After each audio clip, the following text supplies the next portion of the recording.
Hello and welcome to another video. It is getting late and I don't have much daylight left, so I'm going to whip up a quick shelter.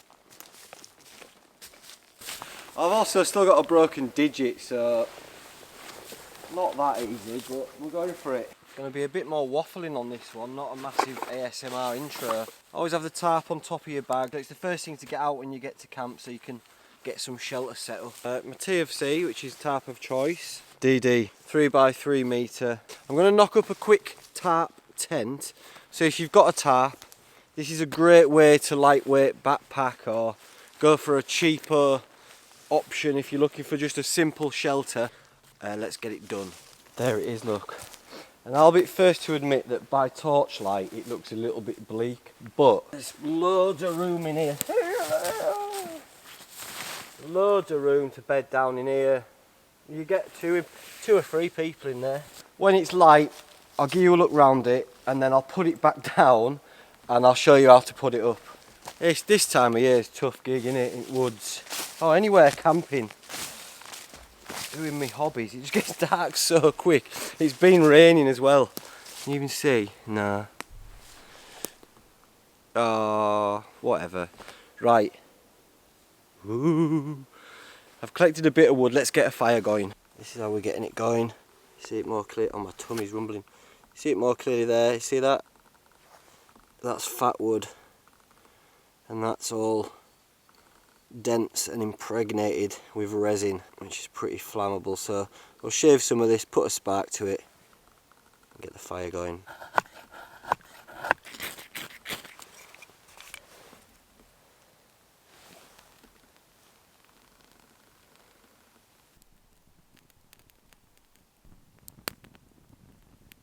Just a cake cooling rack over these two logs.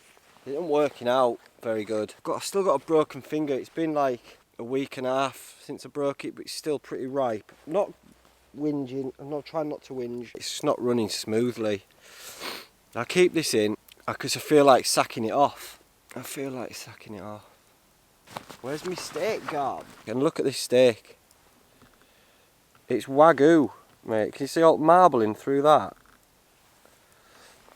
It's a Wagyu ribeye, so I'm going to get that on. So what I'll do is in the morning, we'll take the shelter down, I'll show you how I put it up, and we'll make some sweet corn ribs for breakfast. In the light, so I'm not having to muck about with this thing dazzling me. It's putting me out of the moment, so it's less enjoyable. And if I ain't enjoying it, there's no point, is there?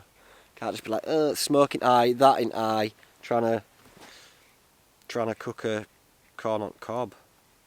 Way up there, flame grilled. That's how I want it, flame grilled. Wagyu ribeye, salt and pepper, melted butter over the top. How's it cooked? I know that's what you're thinking. Let's see what it's like. Get this butter smeared on. Oh, Ray smears. Yes, man. Oh. Don't be silly. That is cooked perfectly. My mouth's watering. Pink.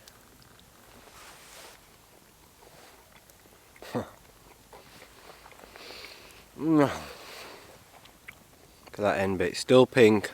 Charred on the outside.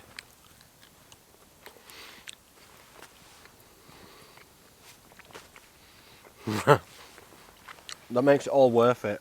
That's one of the best steaks ever. Ugh, melt in your mouth. I keep knocking my finger, light's not working. Like, the whole setup is a tough gig.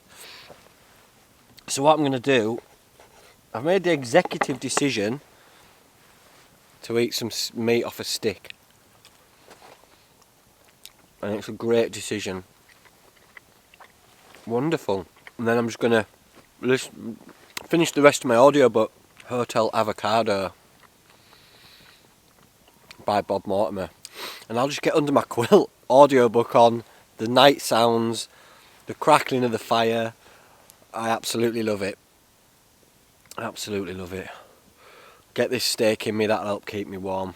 Some calories. And then I can do a bit of morning cooking. I've got some axe maintenance to do, bits of bushcrafty stuff because I'm really enjoying my bushcraft at the moment. It's had a calling from it. It's called me to it. The woods has called me, the fire. I really like, my brain's just, you know, I go to bed and I'm thinking about it. When I'm not out here, I'm thinking about being out here. I'm thinking about like like different axes and when am I going to sharpen my axe and get back into making catapults. I just love it. I'll finish this steak before it gets cold and just enjoy the night.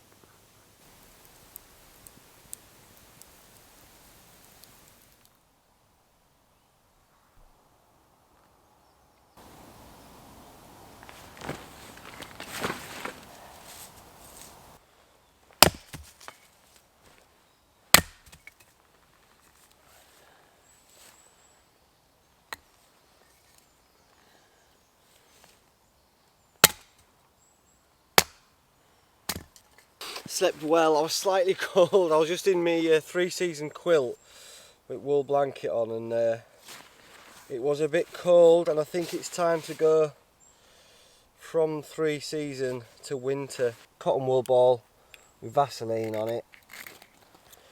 One of them. Quick and easy.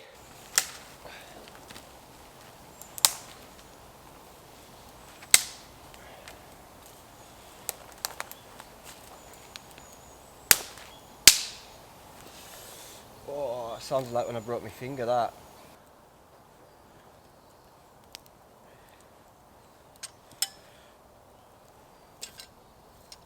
I better take this brace off. Oh, actually bent. Because no one wants to see anyone cooking with one of them gammy bandages on. Right then, gammy bandage. Gonna make some corn ribs. Cajun corn ribs. I know what you're thinking. Unbelievable, Jeff. But the hardest bit of this is cutting the corns. If you've done before, it's very difficult. You've got to batten them like you would a bit of wood, because they are very tough. As you do, just first thing on the morning, I like to batten corn, and that is vibrating through my little finger, and it's hurting a lot. And it's broke, look. That's always the danger. She's juicy. Smoke's getting in my eyes. That's what you want, look. So you just have one bit of the inner there, and then you can chew. It makes the eating experience sensational. I'll put these in as little half bits. There we go. While that pan heats up, I've just got a little tiny bit of oil, beef dripping in the pan. You want to get 3 cloves of garlic. Look at this, I'm doing it like a recipe. What you want to get is 3 exact cloves of garlic. 3 garlics, but you can use more or less. It all depends on the size of your bulbs as well, doesn't it? You know, recipes that say use 1 or 2 bulbs, just use what you like. I like a lot of garlic, man. And so what I'm going to do with this, we'll cut it up. It can be rustic, it doesn't matter. We're out in woods. You get a bit of a pass when you're out in woods. Cook that down in this pot with some butter and some Cajun spices, and make like a garlic butter, Cajun garlic butter, and that'll go over the ribs.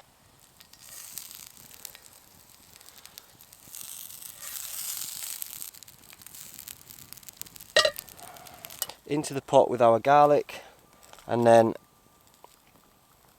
a generous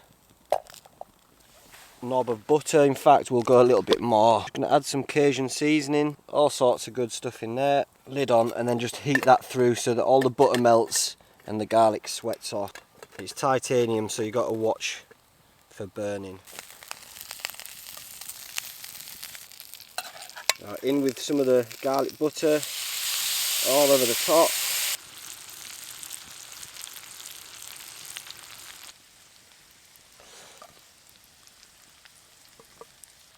A bit of this garlic butter on top. Bit of green. Cajun garlic butter corn ribs. Oh, lovely stuff. Can you see, mush? Look at that. Stuntsville. Let's have a go, shall we? Look at that. Stop it.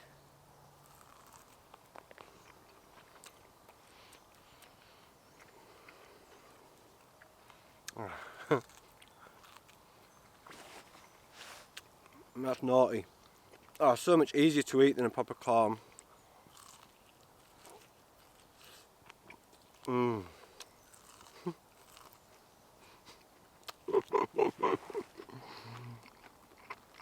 Mmm. And you're left with your bone. But if you're vegan, you just use a bit of olive oil instead of butter. And jazz them up however you want. Make them real spicy and do some cool dips with them. Perfect for barbecues. The kids will love them. Page 32 of the cookbook. And the smoke started to go that way. Wonderful. Truly wonderful. I'll show you how I did my wigwam. I wanted to show you last night, but it got too dark. Right, these are so good. Ah, stunning, mate. This is specifically with a 3 metre by 3 metre, and this is the DD tarp. So it does have the loops running down one way. Lay it all out on the floor, decide where you want your door. So in the woods, I want my door facing my fire. If you're out and about, you might want to think about where the wind's coming from and have the wind coming at you from the back, not coming into your door, so it goes over the back of the shelter. So that's that setup. I want my door at that side. So what we want to do is we want to take our pegs. I've just knocked some up out of timber. And these back corners, we're going to come, so it has loops every like couple of foot. So you want to go from the corner, one loop up, and you want to peg that out. Oh, that hurts. Vibrations through little digit. Oh. You want to do the same on this side. So you've gone from the corner, the first loop pegged, and then the first loop pegged on this side as well. There we go. And then you're going to get your corner and fold it under like that, and then we repeat this on the other side. I'll break my finger again. There you go. And then take the corner, I'm going to fold that under like so. Right, now to the door end. Now that we're at the door end, this is where my door's going to be. We take the corner and we bring it under to the first loop. So the corner comes under to the first loop, and then we're pegging that in there. So now we're going to do the same again. Bring the corner under to the first loop. We want to take our stick or hiking pole, and then we want to go under here. You can see these tie out points here. These are reinforced as well, so we're going to work to the second one of these. And that gives us the height. And there we go. And then you've got your doors, which you want to tie a bit of guy line or a bit of paracord, whatever you want to do, bit of rope, onto the second one in, and then we fold these back and we can just cinch them down and tie them off onto the existing pegs. Now, if you wanted to, you could peg out these bits, give yourself a little bit more strength and support in there. But because I'm in the woods, there's no wind, I didn't feel like I needed to. We guy out our front bit, this will pull it all in and give you like a porch here, so no rain's going to get in. And that wants to be running along the middle line of the tent. And there you go, there's your tent.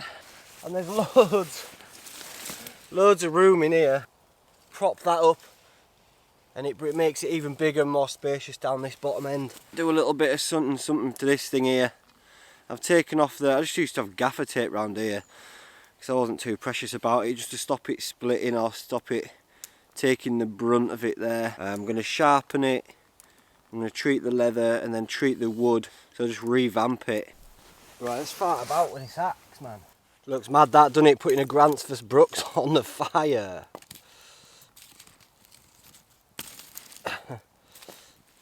I mean, you wouldn't, would you, if it was brand new? But I've had this axe for a long time, years.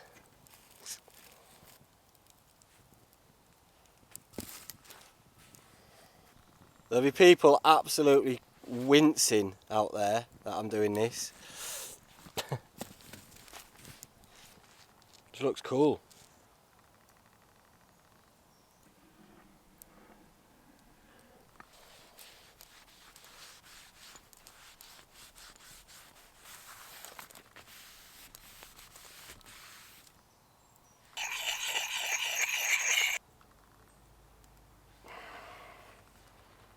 Leather wax, all by Grants vs Brooks, and this was from Nordic Outdoors.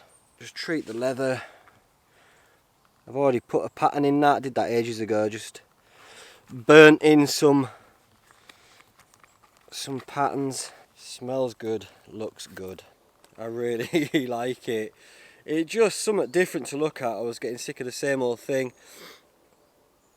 and it doesn't harm the wood in any way. In fact, it's a ancient Japanese method, so shukiban, and it treats it, makes it weatherproof.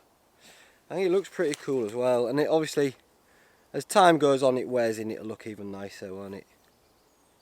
And I can always just keep topping it up until there's not left. Nah, look at the sheath, all nice and new. Too shiny to even see it.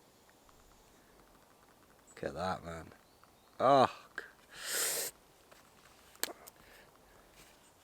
And the head. All sharpened, oiled. Old school tools that I've had for so long. It feels so nice to maintain and look after things like this. Because you look after it, it'll look after you. There you go. New axe. Who dis?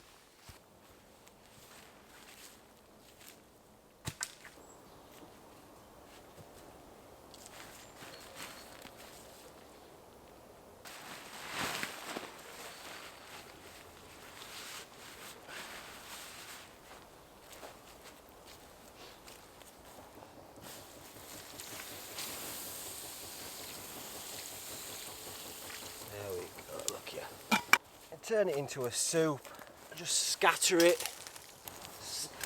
about the place so it doesn't show up. There you go.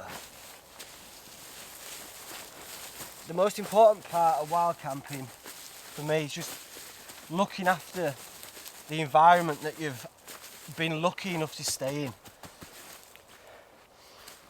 And it keeps, you know, if everyone's a mucky bugger and leaving disposable barbecues and scorch marks and axing trees down and shit like that, then there's no wonder people don't want you to camp on their land. You've just got to make it nice. Just leave Ghost Protocol look like now it's happened here. And it gives us all a good name. Leave only footprints, man. That was mint, man. Once I decided not to try and film everything last night, such a weight. I've enjoyed it loads more. Just do it all today in sunshine. Final thoughts. I'm not. Don't worry. I'm trying. I ain't going to become like a preachy guy, but I was chatting about some stuff on my last video and it resonated, and I'm reading a few of the messages and they're so lovely, and it feels like there's a lot of people going through it at the moment. Whatever it is, everyone's version of it is different, I know that, but it seems like there are a lot of people struggling with the old menty H and just dealing with being human, and it ain't easy, mate. So whenever I'm feeling good or I have tips or whatever, I'm going to share them because I know that they could help someone. And what I've been thinking about this week is, because I've been on my own little journey of looking after myself and getting my noodle right and all that, you think you have to have time off, because if you're constantly working on yourself and trying to fix like your traumas or your depression or your anxiety or whatever it is, by you constantly trying to fix that, you're putting that in the forefront of your mind. It's always there. It's like, right, I'm going to go and do a load of ice baths in some frozen avocado. Why? Oh, because I've got this thing that I need to sort out. I need to sort it out. It's always in your mind. Even though it's a good thing, you're going to the gym, I've got to go every day. Why? Because otherwise I get anxiety, I've got to keep it going. And then you're talking about the anxiety, you're talking about the depression, and you're doing these things, and it sort of never ends, does it? Like, you're constantly trying to keep your head above water by focusing on these things that are wrong with you and doing things to mitigate that. I hope this makes sense. So this week what I've been thinking is have a break. Go through, it's all about balance. You can lose some weight, work on your anxiety, work on your depression, work on your traumas. Whatever it is that's bugging your noggin, work on it. But don't make it you. Don't make it your identity, and have a break. And know that it's okay to have a break. Because it can be exhausting. You can actually have burnout from trying to make yourself better. Yeah, it still probably doesn't make sense. It's something that I'm thinking about at the moment. That's just the thought of the week, and that's why it's all about balance. One week it's, if life's kicking your ass, kick your own ass harder. The next it's take a break and be kind to yourself. I'm just trying to chisel out a few nuggets for you along the way as I find them. If that helps, probably not. Anyway, you look after yourself. That's the main thing, kiddo. You be kind to yourself. This is my second sign off because my other one went a bit cheesy. I'm like, I don't have to end every video with you've got this, guy. I just feel like it. I feel like some people might see it and be like, do you know what, mate? Yes, I am going to get after it. I'm going to be better. I'm going to... But then I'm like contradicting myself. One minute I'm like, stood on top of a mountain in the gale force rains saying, if life's kicking your ass, kick your ass harder. Shit views, mate, but it's not about the views, mate. It's about when life's kicking your ass, just kick your own ass even more. Take control of it, mate. Own it. Oh, and it's easy for me to say now that I'm doing it, but if you're on the sofa and you're in two minds, mate, and life's kicking your ass, just go kick your own ass. Go do a run, go to the gym, climb a mountain, eat a mullah, rice, yogurt, whatever. Own it, kick your own ass, mate. Toxic, mate, but I don't even know what I'm saying. Is it true? I feel like it right now. Is that I'm taking ownership by making it hard on my terms. Calcifying the old noodle and the body. And the next minute I'm in woods going, take a couple of days off, guys. Don't beat yourself up. You'll be alright. But hopefully I can drop a few nuggets to people at the right time when they need to hear it. That's the main thing. Right, thanks as always for watching, and I'll see you soon. Au revoir.